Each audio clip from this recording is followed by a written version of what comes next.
얼마 전 제가 한 가지 컬럼을 읽었습니다. 컬럼 제목은 이런데요. 코로나 이후 늘어나는 건 이혼율일까, 출산율일까? 여러분 어떤 것이 늘어났을까요? 이혼율이 늘어났을까요? 출산율이 늘어났을까요? 짐작하고 계시듯이 이혼율입니다. 이 컬럼에서는요, 구체적인 통계적인 수치를 발표하고 있는데요. 이 미국 시애틀 지역은 코로나 이전 작년보다 가정폭력 신고 횟수가 502회에서 614건으로 한 22% 정도가 늘어났다고 합니다. 이 시애틀뿐만 아니라 이 옆 동네인 벨뷰도요, 코로나 때문에 이 전체적인 911 신고 건수가 절반 가까이 줄었음에도 불구하고 오히려 가정폭력 신고 건수는 17%나 늘었다고 합니다. 이와 같은 현상은요, 미국에서만 국한되지가 않는데요, 아마 전 세계적으로 일어나는 현상인 것 같습니다. 프랑스는 작년 대비 코로나 기간에 비해서 가정폭력 신고 건수가 32%가 늘었고, 또 수도인 파리는요 36%로 가장 심각했다고 합니다. 코로나의 진원지인 중국도 마찬가지인데요, 이동 제한 조치가 풀리고 사람들이 이제 돌아다니자 이혼 서류를 간장하는 이 혼인 등기소가 업무를 재개를 하게 됩니다. 그런데 그때 이혼 신청 서류가 물밀듯이 접수가 되어서 정신을 못 차렸다는 기사를 제가 읽은 적이 있습니다. 우리나라에서도 이와 같은 비슷한 맥락의 일이 발생하기도 했는데요. 우리나라에 코로나가 한참 심할 때 대부분의 회사들이 재택근무로 전환을 했음에도 불구하고 이 부부 사이의 긴장감 때문에 일부러 출근을 자처하는 이 남편과 아내들이 많았다는 이런 기현상들이 적지 않게 일어났다는 제가 기사를 읽은 적이 있습니다. 저는 이런 통계를 보면서요, 사람 사는 건 국가와 인종을 초월해서 다 거기서 거기구나, 이런 생각이 들었습니다. 그리고 한 가지 질문을 던져봤는데요. 왜 이런 현상들이 우리나라뿐만 아니라 전 세계적으로 일어나고 있는 걸까요? 바로 가정 안에서 자연스럽게 일어나는 감정 중에 하나인 분노를 다스리는 일에 실패했기 때문입니다. 코로나 이전보다 코로나 이후 어쩔 수 없이 가족들이 한 집에 머무는 시간이 늘었습니다. 그러다 보니 자연스럽게 부딪히고 갈등을 맺는 시간 횟수가 증가했다는 겁니다. 이때 오랜만에 모인 가족들 마음속에 분노의 감정이 자연스럽게 발생하게 됩니다. 이것은 여러분 이상한 일이 아니라 당연하고 지극히 정상적인 일입니다. 그런데 문제는 그 분노의 감정을 다스리는 일에 가족 구성원들이 실패했다는 겁니다. 그로 인해서 결국 전 세계적으로 가정이 깨지는 안타까운 일들이 무수히도 많이 발생했다는 겁니다. 여러분, 이처럼요, 가정 안에 발생하는 이 분노의 감정을 잘 다스리는 일은요, 가정을 지키는 일에 있어서 굉장히 중요합니다. 물론 분노를 다스리는 일은요, 가정을 다스리는 일에만 중요한 것이 아닙니다. 영적으로 건강한 가정을 만들기 위해서도 굉장히 중요합니다. 제가 설교를 준비하면서 리처드 백스터 목사님의 하나님의 가정이라는 책을 읽었습니다. 그런데 이 리처드 백스터 목사님이요, 부부 사이의 다툼과 갈등과 반목이 심해질 때 나타나는 부정적인 결과를 소개하고 있는데요, 열 몇 개 소개하고 있는데 이 시간 다 소개할 수는 없고요, 제가 세 가지만 대표적으로 뽑아서 소개해 드리도록 하겠습니다. 가장 먼저 서로 불화하는 부분은요, 하나님께 합당한 예배를 드릴 수가 없다는 겁니다. 생각해 보십시오. 부부 사이의 관계가 좋지가 않습니다. 불신과 반목이 있습니다. 그러면 서로 어떻게 기도할 수가 있고, 또 하늘에 속한 영적인 일들을 어떻게 부부 사이에 서로 나눌 수가 있겠습니까? 또 중보하면서 서로의 영혼을 위해서 도울 수도 없습니다. 또 두 번째는요, 부부가 불안한 상태에서는요, 제대로 된 자녀 교육을 할 수가 없다는 겁니다. 이것도 한번 생각해 보기를 원하는데요, 매일 엄마 아빠가 싸우는 모습을 보고 자라온 자녀들이 부모의 권위를 존중할 가능성이 클까요, 작을까요? 저는 작다고 생각합니다.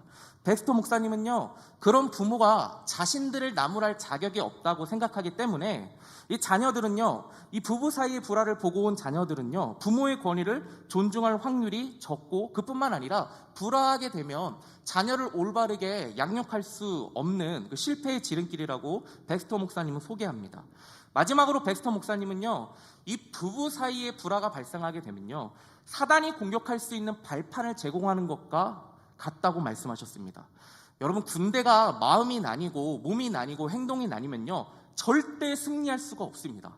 적군 입장에서 나뉜 군대는요, 그냥 전리품입니다. 전리품. 여러분, 영적으로 가정도 마찬가지인데요. 나뉜 가정은 절대로 사단이 보기에는 이렇게 견고한 요새와 같지 않고 밥이라는 겁니다. 사단의 입장에서 불화하는 가정, 불화하는 부부는요, 성적인 유혹과 엄청난 죄의 유혹으로부터 공격하기가 쉽다는 겁니다. 여러분, 이처럼 가정 안에 있는 분노를 잘 다스리는 일은요, 우리의 가정을 지키기 위해서도 중요한 일이고, 또 건강한, 영적으로 건강한 가정을 만들기 위해서도 꼭 필요하고 중요한 일이라는 겁니다. 그래서 오늘은요, 오늘 가정 안에 비일비재하게 일어나는 이 분노, 마음속에서 자연스럽게 일어나는 이 분노를 다스리는 방법을 오늘 하나님 말씀을 통해서 우리가 함께 나누기를 원합니다. 바라기는 오늘 말씀을 통해서 부부 사이의 분노의 장벽이 걷히고 다시 하나님의 은혜로 일어나고 회복할 수 있는 은혜가 있기를 주님의 이름으로 축복합니다. 오늘 우리가 살펴볼 본문에서도요, 분노를 다스리는 일에 실패했을 경우 발생하는 안타까운 일에 대해서 소개하고 있습니다. 우리 오늘 본문을 다시 한번 읽어볼까요? 시작. 분을 내어도 해가 지도록 분을 품지 말고 마귀로 틈을 타지 못하게 하라. 아멘. 한글 성경에는요, 앞에 나오는 분, 총 이 본문에는 분이 두 번이 나오는데요, 앞에 나온 분하고요, 뒤에 나온 분하고요, 같은 단어로 쓰였습니다. 그런데 헬라어가 쓰인 언어인 이 헬라어로 살펴보게 되면요, 앞에 나오는 분과 뒤에 나온 분은요, 다른 단어가 쓰인 걸 알 수 있습니다. 앞에 나오는 분은, 이거 기억하지 않으셔도 됩니다. 괜히 머리 아프실 필요 없어요. 앞에 나오는 분은요, 오르기조고요, 뒤에 나오는 분은요, 파로로기스모스입니다. 더 중요한 거는요, 앞에 나오는 분, 이 오르기조는요, 평상시에 인간의 감정, 이 마음에서 우러나오는 자연스러운 분노를 의미를 합니다. 그렇다면 파로로기스모스는 어떤 분노를 의미하는 걸까요? 강한 분노입니다. 파괴적인 분노입니다. 원한, 울분, 복수심, 이런 매우 강한 분노를 의미한다는 겁니다. 여러분이 사전 지식을 가지고 우리 다시 한번 26절과 27절을 이 오르기조와 파로로기스모스의 분노, 이 사전 지식을 가지고 한번 읽어보겠습니다. 시작. 분을 내어도 죄를 짓지 말며 해가 지도록 분을 품지 말고 마귀로 틈을 타지 못하게 하라. 아멘. 여러분, 지금 사도 바울이 서로 다른 헬라어 단어를 쓰면서 우리에게 지금 말해주고 있는 바가 무엇입니까? 삶에서 자연스럽게 우리 마음 가운데 일어나는 오르기조의 분노를 해가 지기 전까지 풀지 않고 마음속에 방치했더니 그 오르기조의 분노가 어떤 분노로 변질된 겁니까? 파로로기스모스의 파괴적인 분노로 변질되었다는 겁니다. 누가 변질시킨 겁니까? 사단이 틈을 타고 들어와가지고 오르기조의 분노를 파로로기스모스의 분노로 바꾸었다는 겁니다. 여러분, 실제 이런 안타까운 일들이 우리 주변에서 너무나도 많이 일어납니다. 여러분, 처음에 그토록 존경하고 좋아했던 목사님과 내 사이가 왜 점점 멀어집니까? 마음속에서 일어나는 자연스러운 분노인 이 오르기조를 풀지 않고 방치했더니 사단이 틈타서 파로로기스모스의 이 파괴적인 분노로 바꿔버린 겁니다. 여러분, 목사님을 바라보면서 미움이 있고 또 분노가 있는데 목사님 말씀이 들리겠습니까? 안 들리죠. 여러분, 이것이 사단이 의도하는 바입니다. 부부 사이도 마찬가지입니다.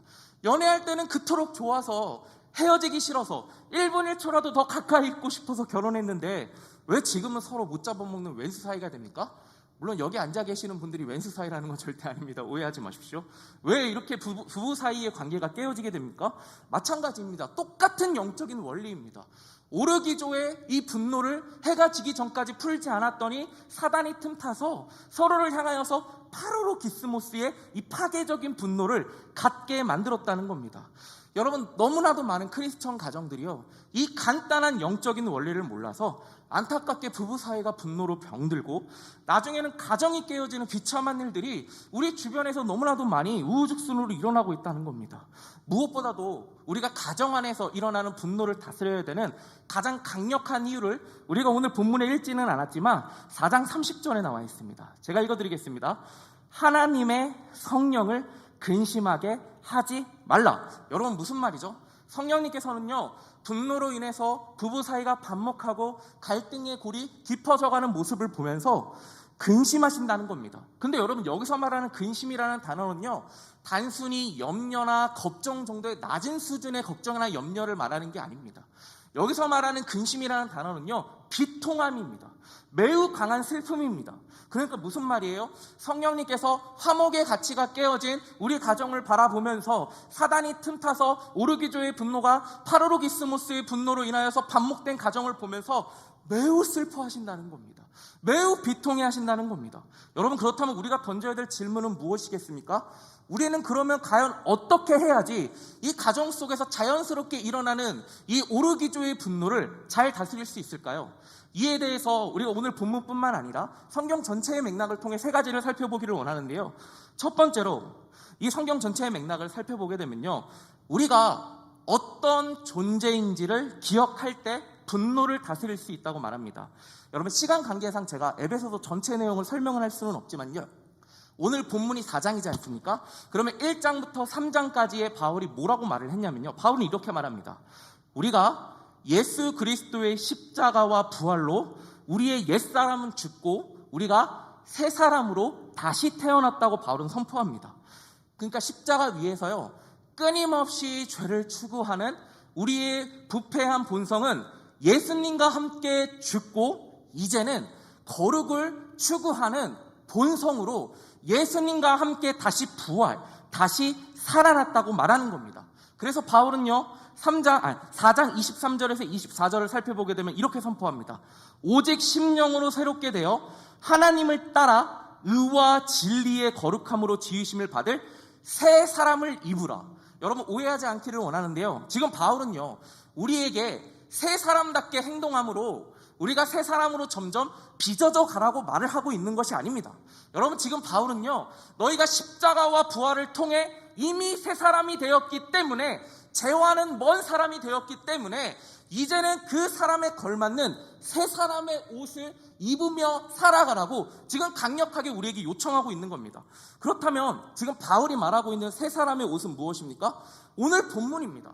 화가 났을 때 방치하는 게 아니라, 그래서 파르로기스모스의 파괴적인 분노로 관계를 깨트리는 것이 아니라 적극적으로 다스리라는 겁니다.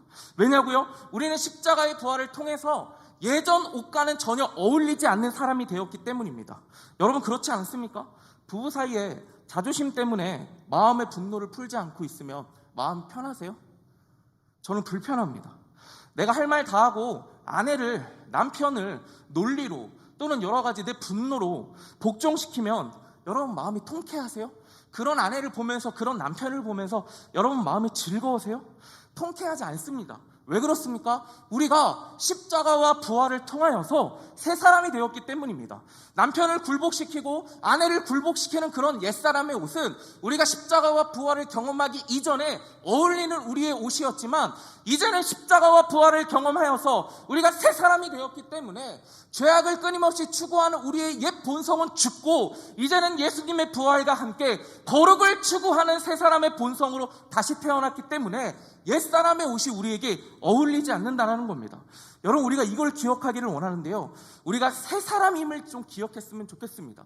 그렇기 때문에요, 예수의 십자가와 부활을 경험하기 전에 예수님을 믿기 전과는 완전히 다른 기쁨을 누리는 방식이 바뀌었습니다. 어떻게 바뀌었습니까?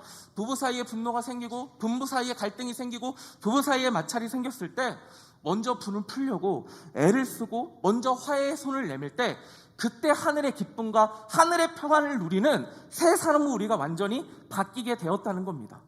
오늘 새 사람의 옷을 입으려고 삶에서 애를 쓰는 한 부부의 이야기를 우리 여러분들에게 소개하기를 원합니다.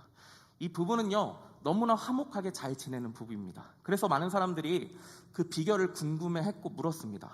아니, 어떻게 하면 집사님 가정은 한 번도 안 싸우고 이렇게 부부 금슬이 좋아요? 그랬더니 그 가정도 똑같이 싸우고 미워한다는 겁니다. 그런데 이 가정에는요, 다른 가정에서 찾아볼 수 없는 한 가지 특징이 있었습니다. 그게 뭐냐면, 이 가정은 말다툼이나 부부싸움을 하고 난 다음에 꼭 반드시 남편이 아내에게 이렇게 말한다고 합니다. 여보, 해가 지네요. 그러면 아내는요, 화가 좀 덜 풀렸잖아요. 마음이 상했잖아요. 그래도 퉁명스럽게라도 이렇게 말한다고 합니다. 알았어요. 이렇게 말한다고 합니다. 여러분, 사실 여보, 해가 지네요, 알았어요, 이 대화한다고 해서 부부 사이의 분노가 풀리겠습니까? 그런데 참 귀한 점은 무엇입니까? 이 부부가요, 자신들이 어떠한 존재인지를 기억했다는 겁니다. 여전히 화가 나고 자존심이 상하고 그래서 옛사람의 옷을 벗어버리기 싫지만 그럼에도 십자가와 부활을 통해서 내가 새 사람이 되었다는 사실을 기억하고 붙들고 믿음으로 붙잡았기 때문에 마음속에 상하고 여전히 분노가 가득하지만 그래도 여보 해가 지네요. 알았어요. 이러한 영적인 훈련들을 통해서 분노를 다스리려고 했다는 겁니다. 여러분, 이 부부의 삶이 진짜로 멋진 크리스찬의 삶이 아닙니까?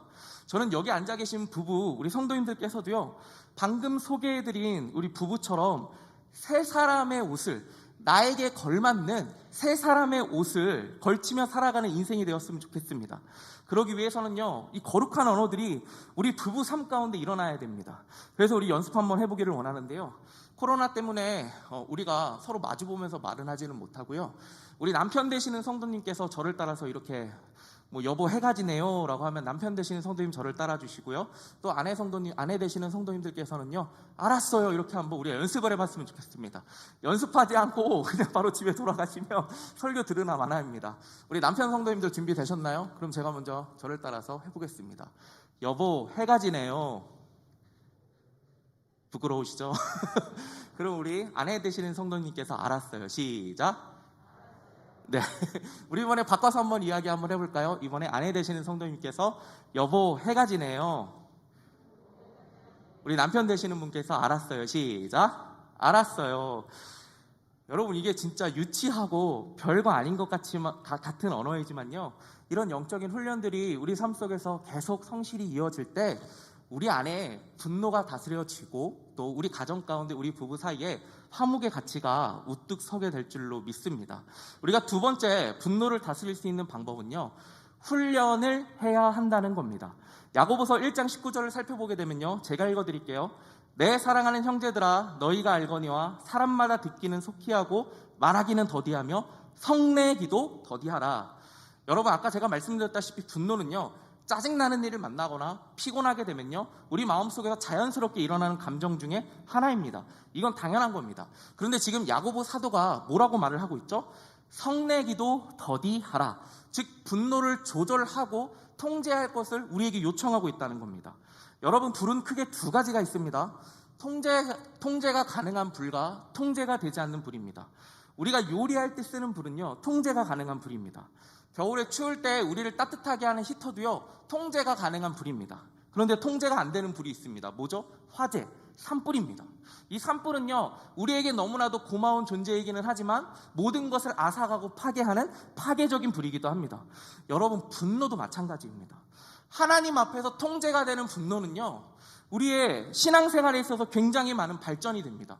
제가 알고 있는 목사님은요, 신앙생활을 하다가 죄에 걸려 넘어질 때가 있지 않습니까? 그러면 굉장히 이 마음속에 의분이 일어난다고 합니다. 그리고 이 의분을 원동력 삼아서 다짐한대요. 뭐라고 다짐하냐면 내가 다시는 죄 따위에 지지 않겠다. 여러분, 이처럼 마음속에 일어나는 분노가요, 하나님 안에서 통제만 되면요, 우리가 더 하나님 앞에 가까이 나아갈 수 있는 도구가 되기도 합니다. 그러나 우리 안에 있는 분노가 하나님 앞에 통제받지 않는 분노는요, 성경에서 말하듯이 하나님의 의를 방해하고 하나님의 의를 이루지 못하는 비참한 결과를 맞이하게 됩니다. 그래서 오늘 우리가 해야 될 건 뭐냐면요, 오늘 내 안에 있는 분노가 하나님의 통제를 받고 있는지 아니면 하나님의 통제를 받고 있지 않는지, 이것을 오늘 설교 시간에 여러분들 스스로 점검을 해야 된다는 겁니다. 그리고 더 중요한 것은요, 하나님의 통제를 받는 분노가 될 수 있도록 연습을 한번 해보겠다, 이런 마음의 작은 결단들이 여러분들 마음 가운데 일어나야 된다는 겁니다. 제가 한 전어를 읽었는데요, 전어 제목이 새 살 습관 여든가는 이유. 내 탓이 아니라 뇌 탓. 내 탓이 아니라 뇌 탓입니다. 이 저널은요, 새해마다 사람들이 새로운 결단을 하고 다짐을 하잖아요.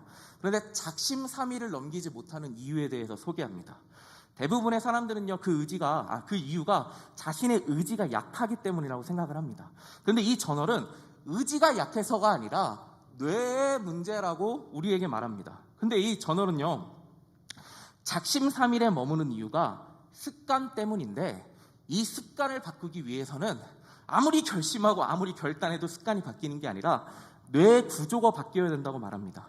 근데 이 뇌 구조가 바뀌기 전까지는 우리는 결심한 바를 절대로 이룰 수가 없다는 겁니다. 그래도 한 가지 이 저널에서 희망적인 이야기를 하는데, 그게 뭐냐면 노력을 통해서 우리가 뇌구조를 바꿀 수 있다는 겁니다. 일본 도쿄대 뇌과학 전문가인 이슈유라 쇼이치 교수는요, 소망이 이루어지는 시간 30일을 주장하면서 우리가 30일 동안 꾸준히 성실히 연습하면 뇌 구조가 변화를 일으켜서 우리가 새로운 습관을 가진 새로운 삶을 살 가능성이 높아진다는 겁니다. 그러니까 한마디로 작심 3일이 아니라 작심 30일을 결단하면 우리가 새로운 습관이 뇌 구조가 변하고 새로운 습관이 형성되어 새로운 삶을 사게 될 가능성이 높다는 겁니다. 여러분, 이런 관점에서 우리가 생각을 해보게 되면요, 단순히 주일날 말씀 한번 듣고 결단했다고 해서 우리의 분노가 하나님 앞에 통제되는 그런 삶을 살 수 있게 되는 건 아니라는 겁니다. 주일날 말씀을 듣고 삶의 현장으로 나아가서 유치하지만 손가락 울어들지만 여보 해가 졌네요. 알았어요. 이러한 영적인 훈련들을 끊임없이 이어나가기 시작할 때 우리의 뇌구조가 조금씩 바뀌기 시작하고 우리 안의 분노가 어느샌가 하나님 앞에서 다스려지기 시작한다는 겁니다. 여러분, 그 인물이 모세 아닙니까? 젊었을 때 모세는요, 이 마음속에 끓어오르는 분노를 주체하지를 못해서 어떤 일을 벌였죠? 사람을 죽였습니다. 살인자가 되었습니다. 그런데 이런 모세를 민수기 12장 3절은 뭐라고 평가합니까? 이 사람 모세는 온유함이 지면의 모든 사람보다 승하더라. 이 세상에 살고 있는 사람 중에서 모세가 가장 온유하다고 하나님께서 말씀하십니다. 아니, 어떻게 이럴 수가 있습니까? 그 답은 간단합니다. 모세가 40년 동안 광야에서 훈련을 받았기 때문입니다. 그 40년 동안 모세의 삶 가운데 아주 천천히 한 발자국 한 발자국씩 작은 기적이 이루어져 가고 있었다는 겁니다. 여러분, 마태복음 5장 5절 팔복 말씀을 보면요, 온유한 자라는 이 단어가 나옵니다. 이 단어는요, 헬라어로 프라운입니다. 여기서 말하는 프라운은요, 길들여지지 않는 야생동물을 가리킬 때 쓰는 단어입니다. 여러분, 길들여지지 않는 야생동물이 얼마나 무섭습니까? 그러나 길들여진 야생동물, 훈련받은 야생동물은요, 야수성이 있다 할지라도 주인 앞에서는 온순한 모습을 보여줍니다. 여러분, 우리가 여기서 알 수 있는 사실이 하나 있습니다. 분노를 다스리는 모습은요, 우리가 비겁해서, 우리가 겁쟁이라서 아무 말도 못하고 우리가 분노를 마음속에 품고 있는 그 모습과는 완전히 다르다는 겁니다. 여전히 우리 안에 야성이 넘칩니다. 여러분, 여전히 우리 안에 사자와 같이 끓어오르는 에너지가 있습니다. 그러나 그 야성과 그 에너지를 내 생각과 내 뜻대로 발산해서 사람을 다치게 하고 아내를 다치게 하고 남편을 다치게 하는 것이 아니라 주님의 손에 붙들려서 컨트롤하는 것, 이게 바로 온유한 자이고 오늘 본문에서 말하는 분노를 다스리는 모습이라는 겁니다. 저는 여러분과 여러분의 자녀들이 주님의 손에 길들여진 온유한 자가 되어지기를 원합니다.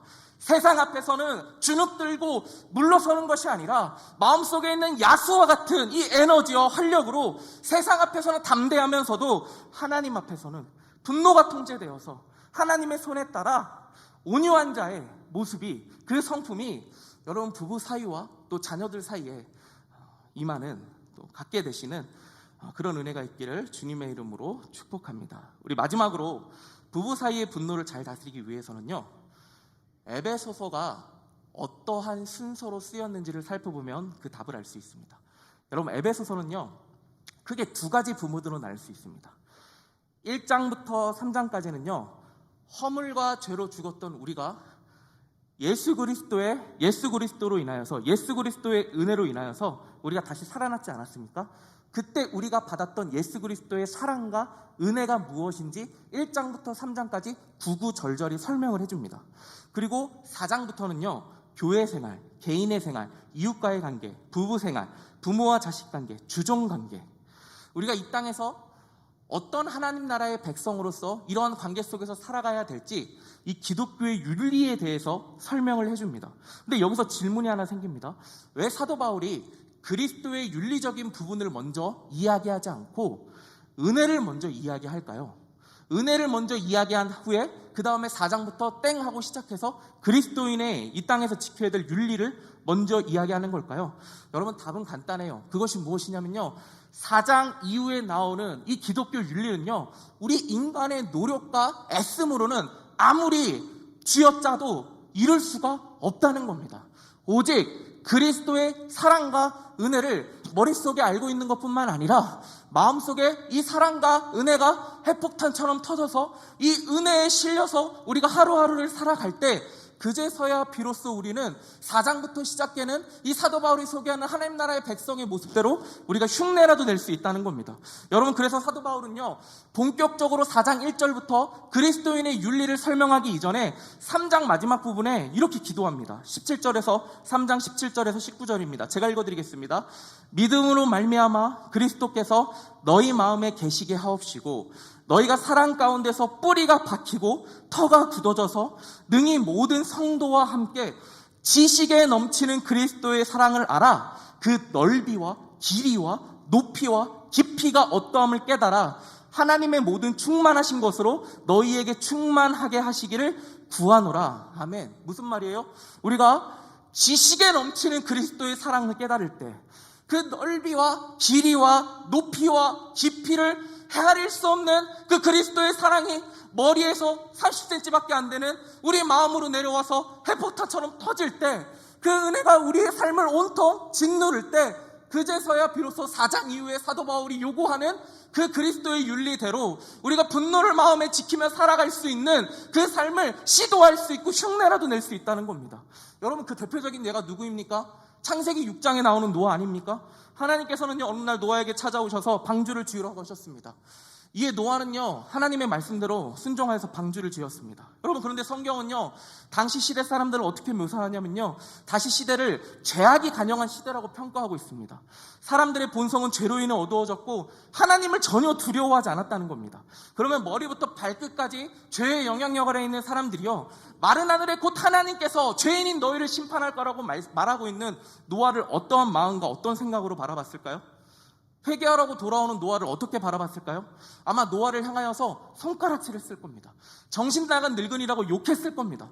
오늘날 같았으면요, 노아 사진, 방주 짓고 있는 노아 사진 한 장 착각 찍혀서 페이스북, 인스타, SNS에 올려가지고 이 미친 늙은이를 보라며 아마 댓글 밑을 보게 되면 입에 차마 담지도 못할 그런 욕들이 굉장히 가득했을 겁니다. 여러분, 그런데 우리가 주목해서 봐야 될 점은 무엇인지 아십니까? 성경을 눈을 씻고 찾아봐도 노아가 같이 손가락질하며 싸웠더라, 노아가 같이 욕하며 그들과 맞대응했더라라는 말이 나오지 않는다라는 겁니다. 그렇다면 노아가 마음속으로 복수의 칼날을 갈면서 두고 봐라, 비 오는 날 니네들이 아무리 소리를 질러도, 비 오는 날 니네들이 아무리 방주를 두드려도 내가 결코 열어주지 않겠다, 이렇게 복수의 칼날을 갈면서 이 비참한 나날들을 버텼을까요?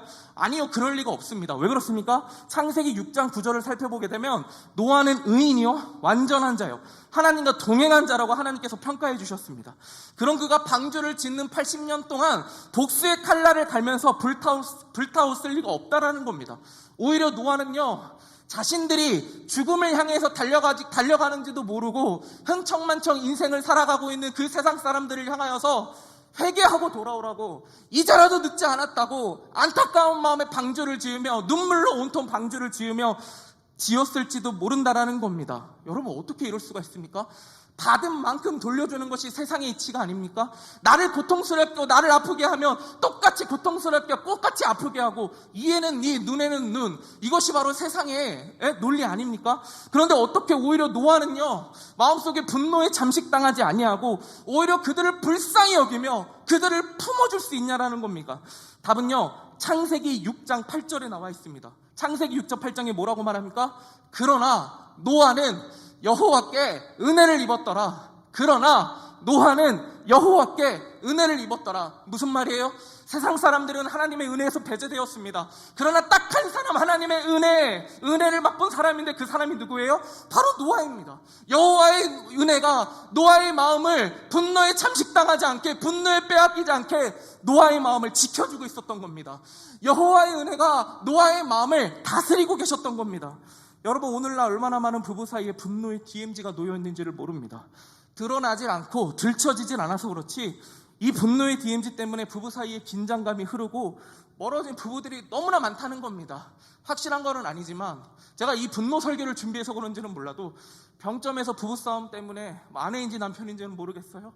근데 아파트에서 뛰어내렸다고 합니다. 그리고 제가 살고 있는 아파트에서도요, 과학수사대 그 봉고차가 와가지고 조사를 하길래 뭔 일이나 했더니 남편과 아내 사이에 싸움이 일어나는 바람에 좀 이렇게 안타까운 일, 비참한 일이 일어났다고 합니다. 요즘 지금 들춰지고 드러나진 않아서 그렇지, 여러분 교회에 여기 앉아 계시는 분들은 굉장히 부부 사이가 좋아서 그렇지, 여러분 진짜 지금 현대사회의 부부들을 살펴보게 되면요, 지금 이 마음속에 분노를 어떻게 다스릴지 몰라서 서로 분노로 인해서 병들고 깨어진 가정들이 생각보다 너무나도 많이 있다는 겁니다. 여러분 이전 가정 가운데, 아니면 들춰지지 않는 여기 앉아있는 성도의 부부 사이 가운데 지금 근본적으로 우리에게 필요한 것이 무엇입니까?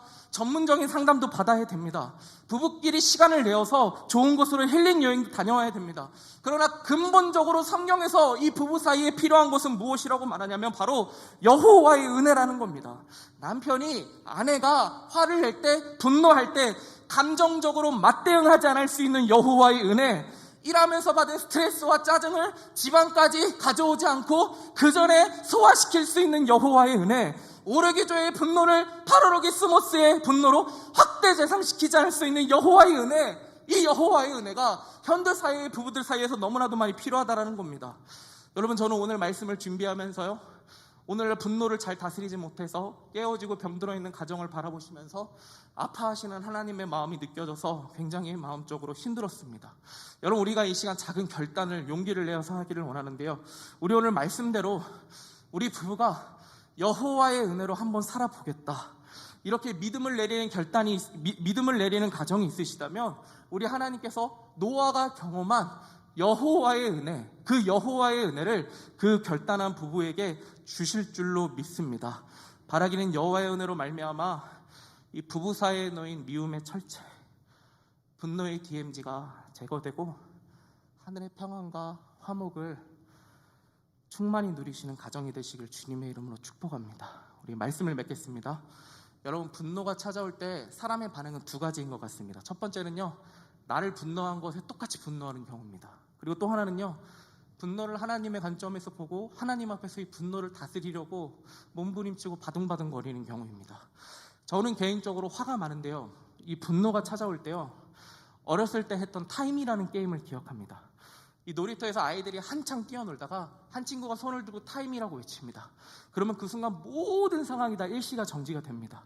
저는 이 상황을 저에게 영적으로 적용을 하는데요, 집에 들어갔는데 육아 때문에 지쳤는지 아내 목소리가 좋지 않습니다.